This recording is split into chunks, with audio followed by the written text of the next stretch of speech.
Coucou tout le monde, je vous présente aujourd'hui un album réalisé avec la collection Sweet Secrets de Lemoncraft. Alors je vais vous présenter quelques feuilles qu'il me reste si vous ne connaissez pas encore cette collection. Alors elle est très très girly, donc vraiment il y a beaucoup de roses, avec voilà, beaucoup de roses à la fois au sens des fleurs et puis beaucoup de roses au niveau de la couleur.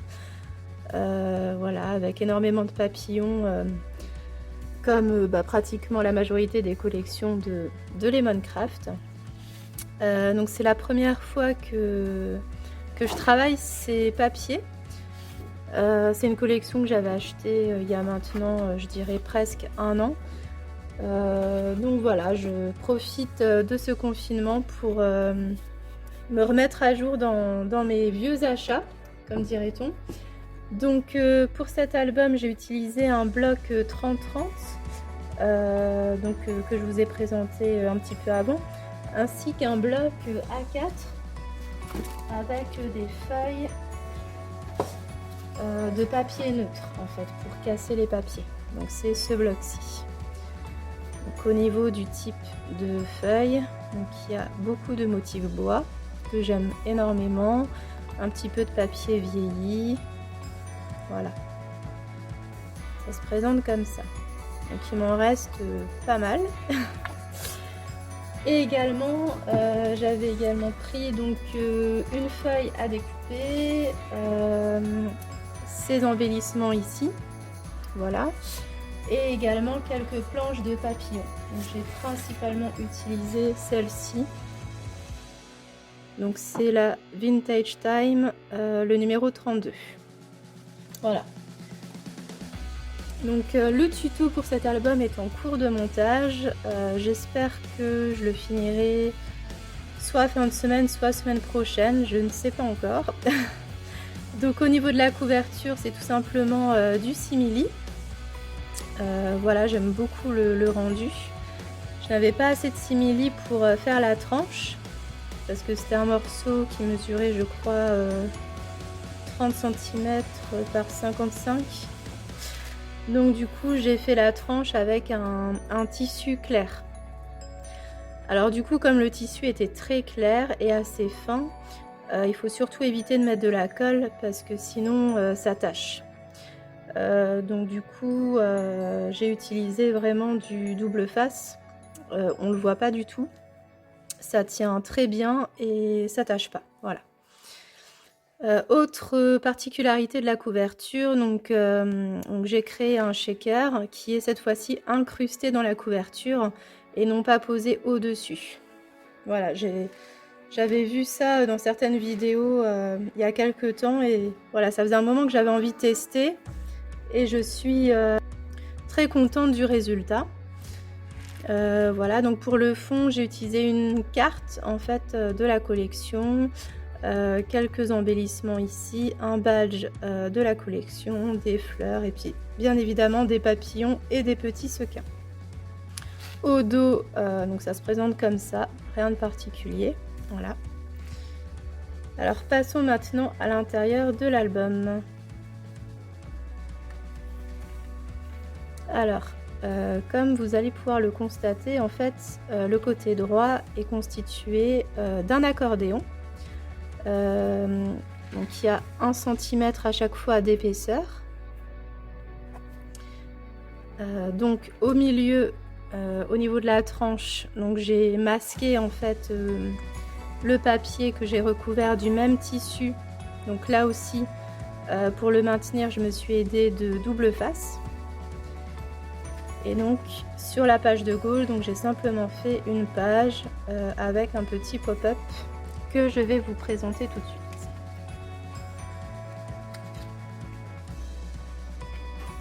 Hop, voilà. Donc pour cette page-là, je n'ai pas fait de tuto, tout simplement parce que ça aurait rajouté du temps en plus et voilà, j'ai pas trop envie de faire de vidéos en longueur. Mais vous trouverez des tutos, voilà, il y en a vraiment partout, des tutos de pop-up. Si jamais vous ne trouvez pas, n'hésitez pas à mettre un petit commentaire et je vous répondrai. Alors, je vous ai pas communiqué la dimension des pages, mais c'est un album qui fait 15 par 20 cm. Voilà. Alors pour la déco, j'ai principalement utilisé des chutes de papier, un petit peu de dentelle, des papillons et des petites fleurs. Donc passons à l'accordéon. Donc au niveau de cette page, donc là ici j'ai collé une carte de la collection. Elle est aimantée, donc ici on peut mettre soit une photo, soit du journaling. Et quand on ouvre le rabat, hop, on a un joli cadre pour pouvoir y glisser une photo par le dessus. Et ici on peut également mettre plusieurs photos. Ensuite, ici, donc on a un cadre.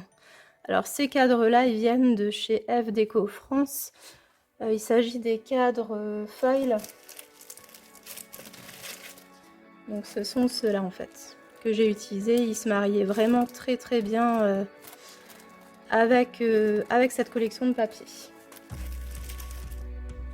Donc un petit cadre, donc dans lequel on peut glisser également une photo.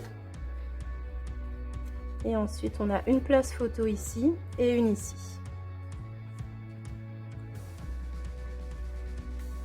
Donc je vous montre d'un peu plus près la décoration. Voilà. Sur cette page-ci, donc on a simplement hop, un petit accordéon qui se déroule comme ça. Pareil, c'est aimanté.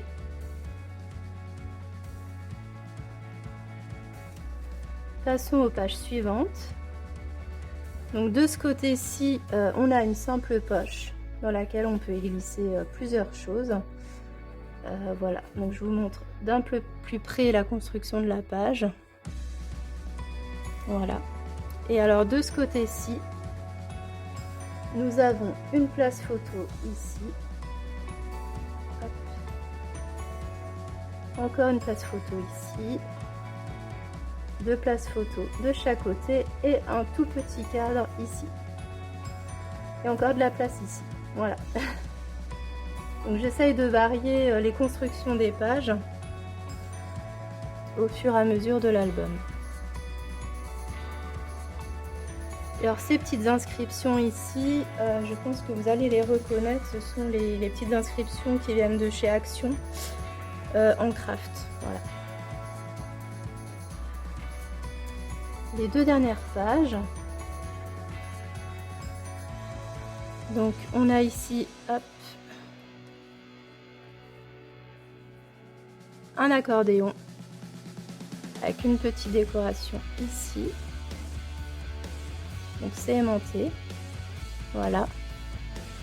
Et enfin pour finir, comme à mon habitude, une petite enveloppe pour la fin, dans laquelle donc on peut y glisser divers éléments. Donc ça peut être des tags, des petites photos, tout ce qu'on veut.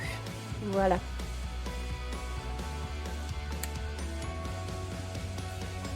Donc voilà pour la présentation de cet album. Donc j'espère que cette présentation vous a plu. Voilà, donc comme je vous l'ai précisé au début, le tuto vous suivra. Voilà, il faut que je fasse le montage. Je vous mettrai le lien dès qu'il sera fini. Voilà. N'hésitez pas à liker si ça vous a plu et pour celles qui ne sont pas encore abonnées, à vous abonner pour ne rien rater. Voilà, je vous souhaite une très bonne journée et je vous dis à bientôt. Bisous, bisous.